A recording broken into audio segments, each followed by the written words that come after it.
Some of you may be aware that my favorite map in all of Zombies is the map Moon. I think it's one of the most unique maps in the series, and both the Black Ops 1 and Black Ops 3 versions are extremely fun to play. Now, one of the reasons that Moon is my favorite map is because Moon is home to the most overpowered piece of equipment we have ever gotten. The Hacker. The Hacker is one of the coolest piece of equipment we have ever seen in Zombies, and I would argue it is probably the most overpowered piece of equipment we have ever seen. Okay, maybe one of the most powerful, but it is insanely cool. Now, I do want to talk about how powerful it is, but I think that in order to do so, I need to go over all of the effects that the Hacker can do. Even if you already know all of the Hacker effects, I'm going to teach you some neat tricks that you might not have known. The effects are exactly the same on Black Ops 1 and Black Ops 3, so I'm going to showcase footage from both games here. Firstly, just by picking up and holding the Hacker, you can get points. At the end of each round, starting one round after you pick up the Hacker, you get points just for having the Hacker in your inventory. The amount of points you gain is equal to 500 times the number of consecutive rounds you've been holding the Hacker. So one round after you get the Hacker, you get 500 points, and 5 rounds after, you get 2,500 points. This bonus caps out at 2,500, meaning if you hold it for longer than 5 rounds, you're just going to get 2,500 points at the end of each round. You can use the Hacker to hack closed doors, which will open up the door for only 200 points. Now, keep in mind, doing this takes a very, very long time. Almost 33 seconds to be exact. But this is actually a good time to mention, if you have Speed Cola, it increases the hacking speed for everything on this list. You can hack windows, which will fully repair them instantly. On a given round, the first 2 times that you hack a window, you will be rewarded with 100 points. But every subsequent time that you hack a window, it will cost you 300 points. Progressing to the next round will reset this, so once again, you can get 100 points the first 2 times you hack a window. You can hack other players, which will transfer 500 points from your score to theirs. Now, here's a bonus tip. On Black Ops 3, if you run the profit-sharing Gobblegum, since you share all points gained with the people around you, you can hack somebody to give them 500 points, and you're going to instantly be rewarded that 500 points back. So you can give them free points without losing any points. And you can do this over and over for the entire duration of the gum. In fact, with profit sharing, hacking one person will give every player near you 500 points. You can hack the Pack-a-Punch machine, which will close the cage around the Pack-a-Punch machine so you can easily upgrade your weapons. The first time in a match that you do this, you'll be rewarded with 1,000 points, but you don't get any reward any subsequent time you hack the Pack-a-Punch. Now, here's an important warning regarding this ability. Do not hack the Pack-a-Punch machine on Black Ops 1. Doing this is actually what causes this glitch with the astronaut, where throwing a Gersh makes the astronaut fly towards you incredibly fast. If you never hack the Pack-a-Punch, you will never run into this glitch. Fortunately, this was fixed in the Black Ops 3 version of the map.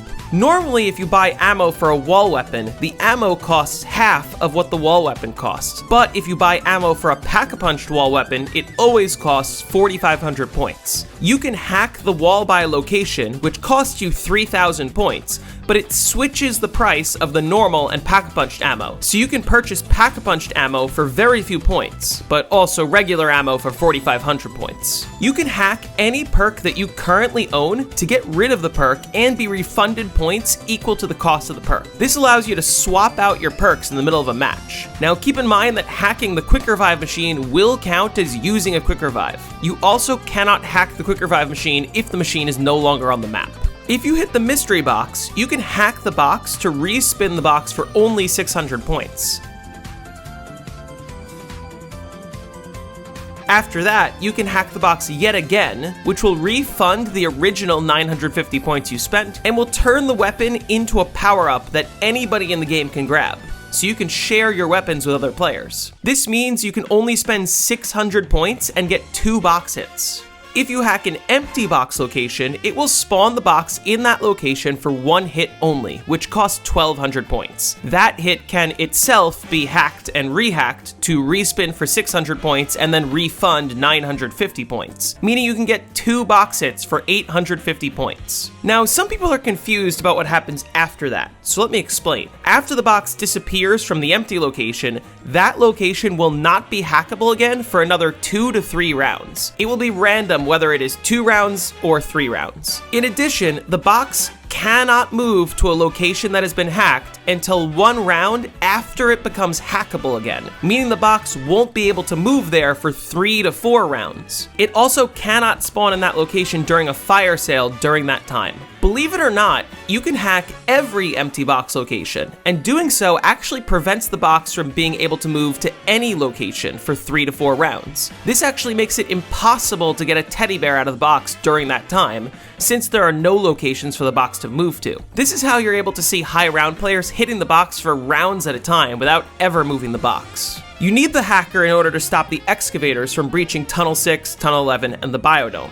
Now, I know that some people have trouble dealing with the excavator, but let me give you a quick tutorial on how I easily deal with the excavator, because it's not hard to deal with. The excavator will only activate at the beginning of a round, so you should hear it immediately when the round starts. Additionally, the excavator will activate once every 2 to 8 rounds. So let's say the excavator activates on round 10, the next excavator will either be on round 12, 13, 14, 15, 16, 17, or 18. Once it activates, you have 4 minutes to hack the excavator before it breaches. And this is actually a ton of time. So let me show you how I easily deal with the excavator. On Black Ops 1, you don't need to rush to the excavator. If you're running the Tunnel 11 strategy, and I promise a full tutorial will come soon, you can use most or all of your wave gun ammo before even leaving. On the early rounds, you can finish an entire round before leaving to go hack the excavator. Once you're out of wave gun ammo, immediately sprint right to the spawn room and hack the excavator. No matter what, you always have enough time to hack the excavator before the zombies even have time to respawn and hurt you, as long as you run into the room and hack it immediately. From there, all you need to do is hoard up the zombies. You can use a Gersh to try to get a power-up to refill your ammo, and once you have full ammo, just head back to Tunnel 11. Now here's a tip to make that even easier. If you are facing the zombies, even if you can see them through walls, the zombies will not despawn. This means that what you can do is run into Tunnel 6, turn around, and walk backwards towards Tunnel 11, always facing the direction of where the zombies would be. Once you get inside of Tunnel 11, face away from the zombies towards the window, and all the zombies will respawn in under 10 seconds. Now, I promise that's a simple explanation. There is a more complicated explanation to what's going on, but that might have to be a separate video. On Black Ops 3, it's even easier to deal with the excavators than it is on Black Ops 1. This time, when the excavator activates, sprint directly to spawn without using your ammo. Make sure to hold out your dead wire weapon just in case you run into the astronaut. As you are walking into the spawn room, throw a Gersh next to where the panel is. Immediately hack the panel and then jump into the Gersh. This will teleport you to a random spot on the map, but once you teleport, just run right back to Tunnel 11. Despawn mechanics work differently on Black Ops 3, so all you need to do is run all the way into Tunnel 11 and the zombies will immediately respawn into the room, and you don't need to look around or anything. It's that simple. Now, it's worth mentioning that the hacker is also used for one of the steps of the Easter egg. Just putting this on the list so that nobody says I didn't include it, but nothing special about this step. Lastly, and most importantly, you can use the hacker to hack power-ups, which cost 5,000 points. Almost any power-up can be hacked, and doing so will instantly turn the power-up into a max ammo. If you hack a max ammo, it will turn it into a fire sale. The only power-ups that cannot be hacked are red power-ups from QEDs, weapon power-ups from QEDs, bonus points power-ups, and Widow's Wine grenade power-ups. This ability is insane. This might be a hot take, but this ability alone is the reason why the hacker is the most overpowered piece of equipment we have ever seen. You could take away every other ability, and I would still say that the hacker is the most overpowered. Using the hacker, every single power-up can be turned into a max ammo, and since you can get 4 power-ups per round, that means you can get 4 max ammos every single round. But it gets much better than that. Not a lot of people realize this, but here's a neat trick. On Black Ops 1, you can get 4 power-ups per round by default. But if you teleport to Area 51 and then teleport back to the moon, the game thinks that it's a new round, and it actually resets the number of power-ups on the round, meaning you can get up to 8 power-ups in a round, which is 8 max ammos per round. That is a ton of ammo, and that's insane. Unfortunately, this was fixed on Black Ops 3, so you're still limited to only 4 natural power-ups even if you teleport.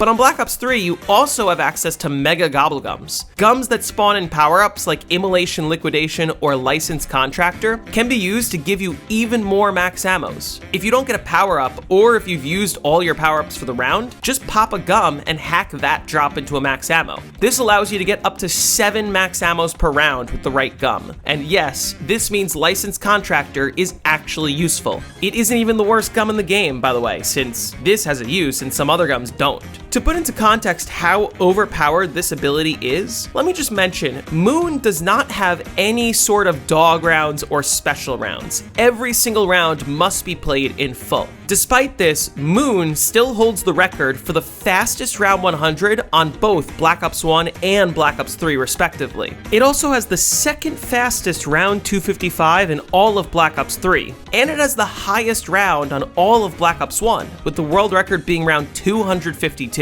And trust me when I say that record can be pushed much further. This is all because of the hacker. Having access to so many max ammos allows you to play insanely quickly, because you do not have to worry about ammo. And it actually makes the map one of the easiest maps on both Black Ops 1 and Black Ops 3 if you know what you're doing. And of course, not everyone knows the best strategy, but I promise that very soon I will have very detailed guides on both Black Ops 1 and Black Ops 3 on how to high round on Moon very easily. Overall, I think it's one of the coolest pieces of equipment we have ever seen in Zombies, and I wish that it would have returned on future maps, although I can sort of see why it hasn't come back. It is just one of the reasons why Moon is my favorite map in all of Zombies. Anyway, I hope you all enjoyed the video, and I hope you learned something new about the hacker. If you liked this video, feel free to like and subscribe for more Zombies breakdowns like this one. Thank you all so much for watching, and I'll see you in the next one.